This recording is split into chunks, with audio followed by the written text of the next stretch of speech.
Kitchen में रखी वो दालचीनी की डंडी, हम सब उसे रोज देखते हैं, है ना? एक मामूली सा मसाला। पर जरा रुकिए, क्या हो अगर मैं कहूं कि इस साधारण सी दिखने वाली छाल के अंदर एक बहुत बड़ा राज, एक पूरी की पूरी फार्मेसी छिपी हुई है? तो बस आज इसी पहेली को सुलझाने निकले हैं। हम ये देखने वाले हैं कि जिसे आज हम सिर्फ एक मसाला समझते हैं, उसे हजारों साल पहले एक बहुत शक्तिशाली दवा क्यों माना जाता था। ये देखिए, एक तरफ आज की दालचीनी और दूसरी तरफ चरक संहिता जैसा हजारों साल पुराना ग्रंथ। ये तस्वीर ही सब कुछ कह देती है। दालचीनी की कहानी सिर्फ हमारी किचन तक ही नहीं, बल्कि इतिहास के पन्नों में बहुत गहराई तक लिखी हुई है। तो चलिए अब सीधे मुद्दे पर आते हैं। आयुर्वेद के नजरिए से समझते हैं कि आखिर दालचीनी में ऐसा क्या है और प्राचीन वैद्य इसके गुणों को कैसे समझते थे। सबसे पहले तो इसके नाम ही देख लीजिए। इसे सिर्फ दालचीनी नहीं कहा जाता था। आयुर्वेद में इसके नाम हैं त्वक, दारुसिता, सेनहलम और लाटपन्नम। हर एक नाम इसकी एक अलग पहचान बताता है और ये सबूत है कि हमारी संस्कृति में इसकी जड़ें कितनी गहरी हैं। अच्छा, अब दालचीनी काम कैसे करती है, ये समझने के लिए बस एक छोटी सी बात जाननी होगी। दोष। आयुर्वेद के हिसाब से ये 3 तरह की एनर्जी हैं, वात, पित्त और कफ, जो हमारे शरीर का पूरा सिस्टम चलाती हैं। और यहीं पर दालचीनी का असली कमाल शुरू होता है। इसकी तासीर गरम, तीखी और तेज होती है, इसलिए ये शरीर में बढ़े हुए कफ और वात को शांत करने के लिए बेहतरीन है।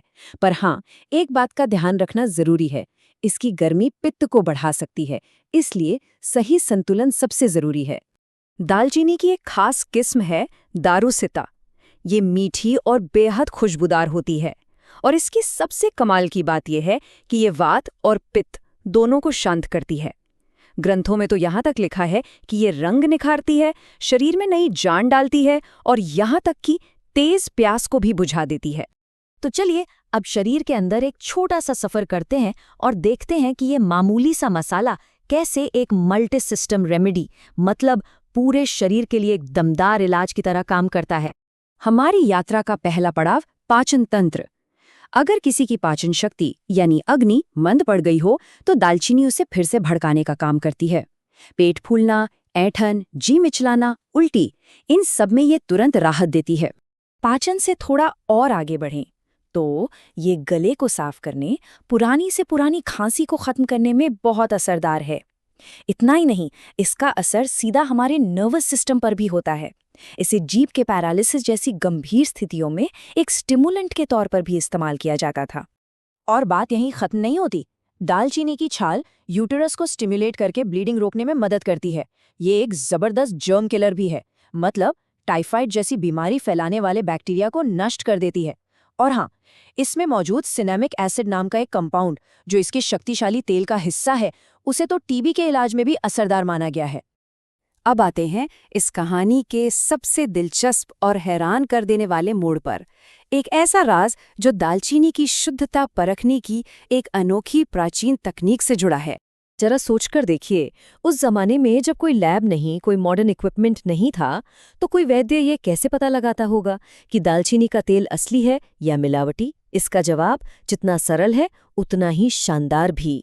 आत्रेय संहिता में इसका जवाब दिया गया है। पता है क्या? दुनिया के ज्यादातर तेल पानी पर तैरते हैं, राइट? लेकिन दालचीनी की छाल का शुद्ध असली तेल इतना भारी होता है कि पानी में डालते ही सीधा नीचे डूब जाता है ना कमाल की बात? और ये अनोखा भारी तेल एक खास काम के लिए किसी खजाने से कम नहीं था, और वो काम था दांत के दर्द का फौरन इलाज। बस एक बूंद दर्द वाले दांत पर लगाओ और दर्द गायब। इसकी शक्ति का इससे बड़ा सबूत और क्या हो सकता है भला? लेकिन जैसा हर शक्तिशाली चीज के साथ होता है, दालचीनी का इस्तेमाल भी बहुत समझदारी और सावधानी से करना चाहिए। तो चलिए जाते जाते इस पर भी एक नजर डाल लेते हैं। प्राचीन ग्रंथ हमें साफ साफ चेतावनी देते हैं। सही मात्रा में ये दवा अमृत है, लेकिन अगर मात्रा ज्यादा हो जाए तो यही तेल एक जहरीला नशा बन सकता है।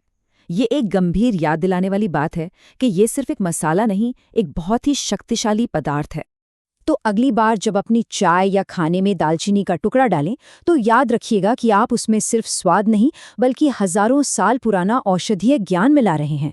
और ये सोचने वाली बात है कि अगर एक आम से मसाले में इतना कुछ है तो हमारी रसोई में न जाने और कितने राज अपने खोज का इंतजार कर रहे होंगे।